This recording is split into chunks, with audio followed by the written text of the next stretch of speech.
তিলোত্তমা ধারাবাহিকের আজকে নতুনভাবে দেখা যাবে যখন তিলোত্তমা তার শ্বশুর বাড়িতে চলে আসে তখনই তার শ্বশুর মশাই আদিনাথ ব্যানার্জি তিলোত্তমাকে অপমান করে কথা বলে তিলোত্তমা মুখের উপর উপযুক্ত জবাব দেয়। হ্যাঁ বন্ধুরা, এমনটাই দেখা যাবে। বিস্তারিত জানতে ভিডিওটিকে লাইক দিয়ে চ্যানেলটি সাবস্ক্রাইব করে দেখতে থাকুন। গল্পের শুরুতেই দেখা যাবে সোমদত্তা ফোন করে তিলোত্তমার মাকে আর বলে, আপনি আপনার কেমন মেয়েকে পাঠিয়েছেন, এই বাড়ি কাউকে সে সম্মান দিয়ে কথা বলে না। তখনই তিলোত্তমার মা বলে, কি বলতে চাইছেন দিদি আপনি? তখনই দেখা যায় সোমদত্তা বলে, একদম ঠিক কথা বলছি আমি।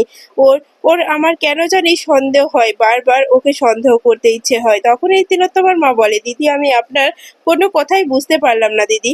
তখনই দেখা যায় সোমদত্তা বলে, আমার ওই ওই যে রবীন্দ্রর সঙ্গে যেদিনকে বলছিল না, সেদিনই আমার কাছে সন্দেহ লেগেছিল যে অবশ্যই ওর মধ্যে কোনো না কোনো ভেজাল আছে। কারণ যখন তিলোত্তমা ওই গানটি বলতে পারছিল না, তার সুর হচ্ছিল না, তখনই কিন্তু ঐশী ওই গানটা ধরে। আমার তার থেকে কিন্তু সন্দেহটা বেড়ে যায়। এরপরে অন্যদিকে দেখা যায় যে ডক্টর প্রতাপ সে ভাবতে থাকে, কে এই এই কাজগুলো করছে, কে এই হসপিটালের সবাই স্টাফদেরকে মারছে, আমাকে জানতে হবে কে এই তিলোত্তমা। তিলোত্তমাকে তো আমি মেরে ফেলেছি, তাহলে এখন এই তিলোত্তমা কোথা থেকে এলো সেটাই তো বুঝতে পারছি না। আর ওই ডেড বডিটাও তো আমাকে দেখতে হবে, ডেড বডিটা আসলে কে, দেখতেই হবে আমাকে। এদিকে দেখা যায় যে তিলোত্তমার বের হওয়ার সময় এসে যায়। তিলোত্তমার মা তিলোত্তমাকে ডেকে বলে, শ্বশুর ঘরে যেতে হবে, কারণ তোর শাশুড়ির মার শরীর খুব খারাপ। তো আলেখ্যকে ফোন করেছিল, তোকে বাড়ি পৌঁছাতে হবে। তখনই দেখা যায় যে তমসা বলে, হ্যাঁ যাবো তো, অবশ্যই যাব। আমি আমি জানি না, আমি ফোনে শুনতে পারি। তখনই আলেখ্য বলে, কেন আমার কথা কি বিশ্বাস হচ্ছে না তোমার? তখনই তমসা বলে, কেন বিশ্বাস হচ্ছে না? বিশ্বাস হচ্ছে তো। তখনই তিলোত্তমার কাকাই বলে ওঠে, তিলোত্তমা তোমার হাতে ওই চোটটা লাগলো কি করে? তখনই তমসা বলে যে আসলে হাতটা চোট লেগেছে, কিভাবে লেগেছে বলতে পারি না, হয়তো গাড়ির চাপ লেগেছিল বা অন্য কোনো কারণ, আমি বুঝি না। তোমরা সবাই আমাকে এভাবে জেরাও করো কেন? দেখো আমি তো কোনো ক্রাইম করছি না, কোনো অপরাধ করছি না, তাহলে তোমরা বারবার আমাকে কেন সন্দেহ করছো? আমাকে সন্দেহ করো না তোমরা। তখনই দেখা যায় যে আলেখ্য বলে, আচ্ছা হয়েছে তিলোত্তমা, হয়েছে, এবার আমাদেরকে বের হতে হবে। কারণ মম ফোন করেছিল, মমের ডায়াবেটিস বেড়েছে, প্রেশার বেড়েছে, মম খুব খুব অসুস্থ, আমাদেরকে যেতে হবে এখনই। তখনই দেখা যায় যে তিলোত্তমা বলে, হ্যাঁ হ্যাঁ যাবো তো, অবশ্যই যাব, আমি তো বলিনি যে যাব না। এদিকে ঐশী মনে মনে অনেকটা ভয় পায় আর বলে যে আমার কেন জানি মনে হচ্ছে তমসা বিপদে পড়বে, তমসা বিপদে পড়তে পারে, তমসাকে বাঁচাতে হবে, যে করে হোক তমসাকে বাঁচাতেই হবে। এরপরে ঠাকুমার কাছে যায় আলেখ্য আর বলে, ঠাম্মা আমি চললাম, আপনি আপনার নাতনিকে ভালো রাখবো ঠাম্মা। তখনই দেখা যায় যে তিলোত্তমার ঠাম্মা বলে, হ্যাঁ হ্যাঁ দাদু ভাই, তুমি আমার নাতনিটাকে দেখে রেখো। তখনই তিলোত্তমার মা বলে, মা আপনি আপনার নাতনিকে বুঝিয়ে দিন, সে যেন শ্বশুর ঘরে গিয়ে ভালো থাকে, তার তার বাবার সম্মান রাখে। তখনই তিলোত্তমার ঠাম্মা বলে, আচ্ছা ঠিক আছে, আমি কথা বলছি বৌমা, তুমি মেয়েটাকে যাওয়ার সময় এভাবে কথা শুনিও না। তখনই ঐশী বলে, যে তোমরা এভাবে এভাবে তিলোত্তমার সঙ্গে কথা বলো না, দেখো তিলোত্তমাকে এভাবে অপমান করো না। তখনই দেখা যায় যে তিলোত্তমার ঠাম্মা বলে, তিলোত্তমা তুমি তুমি ও বাড়ির সবার কথা শুনো, সবার কথা মতো চলো, ওরা যা বলে তাই শুনো, বাধ্য বইয়ের মতো সংসার করো। তখনই তমসা বলে, হ্যাঁ ঠাম্মি, আমি তোমার কথা বুঝতে পারছি, আমি ওদের কথা মতোই চলবো, ওরা যা বলবে আমি তাই করব, চিন্তা করো না। তিলোত্তমা কথা শুনবে, তিলোত্তমা এতটা অবাধ্য মেয়ে নয়। তখনই তিলোত্তমা ঠাম্মি বলে, একদম ঠিক বলেছো, আমার দিদি ভাইয়ের মতো আর 5টা মেয়ে হয় না। এরপরে দেখা যায় তখনই আলেখ্য বলে, আচ্ছা অনেক দেরি হলো, এবার তো বের হতে হবে। তখনই ঐশী বলে, এত তাড়া কেন তোমার? যাবে তো যাবে, আমাদের বাড়ির মেয়েটাকে তো নিয়ে যাচ্ছ। বাড়ি থেকে যখন মেয়ে বিদায় নিয়ে চলে যায় তখন কতটা আঘাত সহ্য করে আর কতটা কষ্ট হয় সেটা তুমি বুঝবে না আলেখ্য। তখনই ঠাম্মি বলে, আচ্ছা যাই হোক ঐশী, এভাবে কথা বলো না, আলেখ্যর ব্যাপারটাও তো বুঝতে হবে, ওর মা অসুস্থ, ওকে তো বাড়ি পৌঁছাতে হবে। তখনই তমসা মনে মনে বলে, এটা কি সত্যি না ওই মহিলার কোনো একটা নাটক? ওই মহিলাকে তো বিশ্বাস করা যায় না, ওই মহিলা যখন তখন যা কিছু করে ফেলতে পারে। আমি ওই মহিলাকে একদম বিশ্বাস করতে পারি না। আমার মনেও হচ্ছে যে কোনো একটা খটকা আছে, সেটা কি সেটা জানতে হবে আমাকে। এরপরে দেখা যায় তখনই তখনই তিলোত্তমার কাকাই বলে, কি হলো, এখনো দাঁড়িয়ে থাকবে, যাবে না? তখনই তমসা বলে, হ্যাঁ কাকুমণি, যেতে তো হবেই, যাবো না কেন? বিয়ে দিয়েছো, শ্বশুর ঘরে পাঠিয়েছো, সেখানে আমার সব রকম নিয়ম পালন হয়েছে, তাহলে কেন যাব না? অবশ্যই যাব, চিন্তা করো না। তখনই দেখা যায় তিলোত্তমার মা বলে, তাহলে এখানে দাঁড়িয়ে আছো কেন, তুমি কি বুঝতে পারছো না? এরপরে তিলোত্তমার মা মনে মনে বলে, মেয়েটাকে যেন আমার কাছেও কেমন অদ্ভুত লাগে, এতটা চেঞ্জ হয়ে যেতে পারে। সেই সেই বিয়ের মণ্ডপে ফিরে আসার পর থেকে মেয়েটা কেমন যেন একটু অদ্ভুত টাইপের হয়ে গেছে, বুঝতে পারি না মেয়েটার কি হয়েছে। মেয়েটা এমন কেন করে সেটা কিচ্ছু বুঝতে পারি না।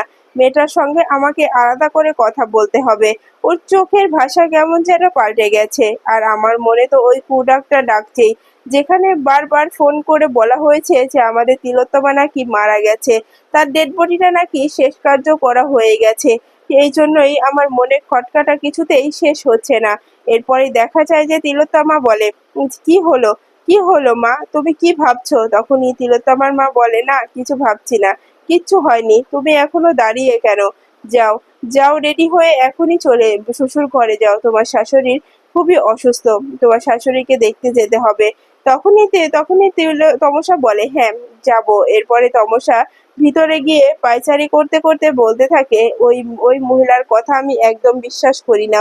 ওই বাড়ির প্রত্যেকটা মানুষই আমাকে ঠকিয়েছে, আমাদের সবাইকেই ঠকিয়েছে। যেভাবে ছাদ থেকে তিলোত্তমাকে ফেলে দিয়ে মারা হয়েছে, তারপরে ওনারা কোনো কোনো কিচ্ছু করেনি, কোনো কোনো ব্যবস্থা করেনি। আর আলেখ্য আলেখ্য নিজেও জানে না যে ও কত বড় অন্যায় করেছে। ওর জন্য তিলোত্তমা শেষ হয়ে গেছে, এখন আবার আদিক্ষেতা করে ভালোবাসার নাটক করে যে সে তিলোত্তমাকে ভালোবাসে। আমি বিশ্বাস করি না। এরপরে দেখা যায় ঐশী আসে আর বলে, তম তিলোত্তমা সাবধানে থাকতে হবে কিন্তু। তখনই তমসা বলে, হ্যাঁ আমি বুঝতে পেরেছি তুমি কি বলতে চাইছো, চিন্তা করো না ঐশী। তখনই আলেখ্য বলে, যে কি কথা হচ্ছে তোমাদের এখানে? তখনই এই তমসা বলে, কই কোনো কথাই তো হচ্ছে না। তখনই তিলোত্তমার কাকা আবারও এসে বলে, এখনো দাঁড়িয়ে আছিস তুই এখানে? তোকে বলা হচ্ছে না যে আলেখ্যর মা অসুস্থ, যেতে হবে? তারপরেও তুই এখানে দাঁড়িয়ে আছিস কেন? তুই তো এমন ছিলি না, তোকে এক কথা বারবার কখনো বলতে হয়নি, তাহলে তুই এতটা পাল্টে গেলি কেন, বল আমাকে। ওদিকে দেখা যায় যখন ডেড বডি দেখে ডক্টর প্রতাপ চমকে যায় আর বলে, এটা কি হচ্ছে, কে করছে এমনটা? আমার কানে এখনো বাজছে যে ও আমাকে ফোন করে বলেছিল যে আমাকে মারছে ডক্টর, কিন্তু কে মারছে এই কথাটিও আমাকে বলেনি। তখনই অফিসার বলে, আমিও তো বুঝতে পারছি না, বারবার নার্সিংহোমে এ কি চলছে, স্টাফদের মৃত্যু, ডাক্তার মৃত্যু, এসব কিচ্ছু বুঝতে পারছি না আমি। তখনই দেখা যায় যে ওয়ার্ড বয় ডেড বডি নিয়ে যায়, সে বলে, এই হসপিটালটা একেবারে ক্রাইমে ভরে গেছে, এখানে লাশ আর লাশ, শুধুই লাশ, এই লাশ টানতে টানতে আমি হাঁপিয়ে গেছি। তখনই ডক্টর প্রতাপ বলে, এই তোর যত বড় মুখ নেই তত বড় কথা, তুই কি বলতে চাইছিস বলতো? তখনই ওয়ার্ড বয়টা বলে, কই আমি তো ভুল কিছু বলিনি। তখনই অফিসার বলে, তোর মেরে মুখ ভেঙে দেবো বলে দিচ্ছি। তুই জানিস তুই কাদের সামনে দাঁড়িয়ে কথা বলছিস? তোর এই কথা বলার ভাষা তুই হারিয়ে ফেলবি। তাই চুপচাপ তোর কাজ কর, তুই এই ডেড বডিটাকে নিয়ে গিয়ে নিয়ে যা, আর আমরা একে ডেথ সার্টিফিকেট করে দিচ্ছি। এরপরে দেখা যায় তখনই ডক্টর প্রতাপ বলে, আমি আর কজনের এভাবে ডেথ সার্টিফিকেট বানাবো, আমি আর পারছি না। তখনই ওয়ার্ড বয় বলে, কেন স্যার, আপনি তো এটাই চান, আপনি তো এটা করতেই ভালোবাসেন, আপনি তো সবার ডেড বডি সার্টিফিকেট করে দেন, তাহলে এখন কেন হাঁপিয়ে যাচ্ছেন আপনি? তখনই অফিসার বলে, তোকে বলেছি না তুই তোর মুখটা বন্ধ রাখ, তাহলে তুই এরকম কথা বলছিস কেন? তখনই ওয়ার্ড বয় বলে, আমি আমি ভুল কিছু বলেছি? ডক্টর যেমনটা করে আমি তেমনটাই বলেছি, অন্য কিছু তো বলিনি। তখনই দেখা যায় তিলোত্তমা ওদিকে ভাবতে থাকে যে আমাকে ফোন করতেই হবে। এরপরে তিলোত্তমা ফোন করে আলেখ্যর বোনকে, আর ফোন করে বলে যে বাড়িতে সবকিছু ঠিক আছে তো? তখনই ওপার থেকে আলেখ্যর বোন বলে, হ্যাঁ বাড়িতে তো সব ঠিক আছে, কেন, নতুন বৌদি কি হয়েছে? তখনই তমসা বলে, তোমার তোমার যে মা, মানে আলেখ্যর মা অসুস্থ। তখনই মেয়েটি বলে, না, না তো, যে মার কিচ্ছু হয়নি, কেন বলো তো কি হয়েছে? তখনই তমসা বলে, না আমরা শুনেছি আমি যে ফোন করা হয়েছিল সে নাকি অনেক অসুস্থ, সে নাকি হাঁটাচলা করতে পারছে না, তার নাকি অনেক সমস্যা হয়েছে, তাই আমাদেরকে তাড়াতাড়ি বাড়িতে ফিরতে বলা হয়েছে। তখনই মেয়েটি বলে, আমি এসব কিছুই জানি না বৌমনি, কিছু জানি না, তুমি তাড়াতাড়ি এসো, তুমি এলে পরে খুব ভালো হবে, তাই অন্য কিছু না, তাছাড়া জেমা একদম ঠিক আছে। তখনই তমসা বলে, আমার সঙ্গে মিথ্যে বলা হচ্ছে, আমার সঙ্গে অভিনয় করা হচ্ছে, আমাকে আমাকে ওই বাড়ি নিয়ে যাওয়ার জন্য এই রকম অভিনয় সাজিয়েছে, আমি কাউকে ছেড়ে কথা বলবো না, একদম না। তখনই তিলোত্তমার মা আসে আর বলে, কার সঙ্গে কথা বলছিস তুই? তখনই তমসা বলে, এই তো আমি ও বাড়িতে কথা বলছিলাম, শাশুড়ি মা কেমন আছে সেটা জানার চেষ্টা করছিলাম। তখনই তিলোত্তমার মা বলে, কার কথা বলছিস তুই?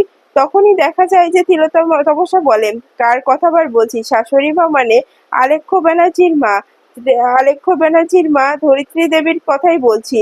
তখনই দেখা যায় যে তখনই তিলোত্তমার মা বলে, কি বললো? তো কি বললো আলেখ্যর বোন? তখনই দেখা যায় তিলোত্তমা বলে, হ্যাঁ বললো তো সব ঠিক আছে, আমি এটাই তো বুঝতে পারছি না উনি ফোন করে হঠাৎ মিথ্যে কেন বলতে যাবে। তখনই তিলোত্তমা বলে, কথা বলতে নেই, ওটা তো শ্বশুর ঘর, শ্বশুর ঘরে কাউকে নিয়ে এরকম মন্তব্য করতে নেই মা, ওই ঘরটাই এখন তোর কাছে সব থেকে আপন, তোর কাছে সব থেকে স্পেশাল, তাই তাই ওই ঘরের কাউকে নিয়ে কোনো কোনো বাজে মন্তব্য করিস না মা। এরপরেই দেখা যায় তখনই তিলোত্তমা বলে, আমি কিচ্ছু করব না। এরপর তমসা ফোন করে ডক্টর প্রতাপকে আর বলে, কেমন আছেন ডক্টর প্রতাপ? তখন ডক্টর প্রতাপ বলে, ভয়েসটা খুব চেনা চেনা লাগছে, কে কে আপনি? তখনই তিলোত্তমা বলে, আমি তিলোত্তমা মুখার্জি থুরি, এখন তিলোত্তমা ব্যানার্জি হয়েছি। তখনই দেখা যায় যে ডক্টর প্রতাপ বলে যে, আপনাকে দেখার খুব ইচ্ছে। তখনই তমসা বলে, কেন আমাকে দেখার এত ইচ্ছে জেগেছে কেন আপনার? আমাকে দেখলে আপনি ভূত দেখার মতো চমকে যাবেন। তখনই ডক্টর প্রতাপ বলে, কেন কেন আমি আপনাকে দেখে চমকে যাব হঠাৎ? তখনই তমসা বলে, সেটা যখন সামনাসামনি দেখা হবে তখন না হয় আপনি আমার কাছ থেকে জেনে নেবেন। এরপরেই তিলোত্তমা বাড়িতে এসে সবকিছু দেখে রেগে যায় আর